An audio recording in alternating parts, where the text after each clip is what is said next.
Risman, 33, nekat membunuh Hijrah, 19, pegawai koperasi di Pasangkayu lantaran emosi dengan ucapan yang dilontarkan korban.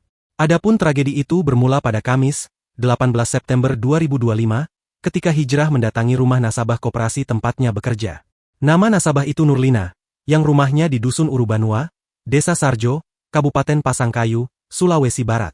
Saat itu, korban bertemu dengan suami Nurlina, Risman yang saat ini berstatus tersangka. Kedatangan Hijrah menagih angsuran, namun Risman mengaku belum memiliki uang. Malam harinya, sekitar pukul 21 waktu Indonesia Tengah, korban kembali mendatangi rumah Risman dan mendesak agar pembayaran segera dilakukan. Kepada polisi Risman mengaku sempat berusaha mencari pinjaman ke tetangga bersama korban, tetapi tidak berhasil. Dalam perjalanan pulang, terjadi adu mulut antara pelaku dan korban. Korban diduga mengucapkan kalimat yang menyinggung pelaku. Kalau tidak bisa bayar hutang, jangan berhutang. Ucapan itu diduga kemudian memicu emosi pelaku hingga terjadi tindak kekerasan melansir dari tribunsulbar.com, Minggu, 21 September 2025.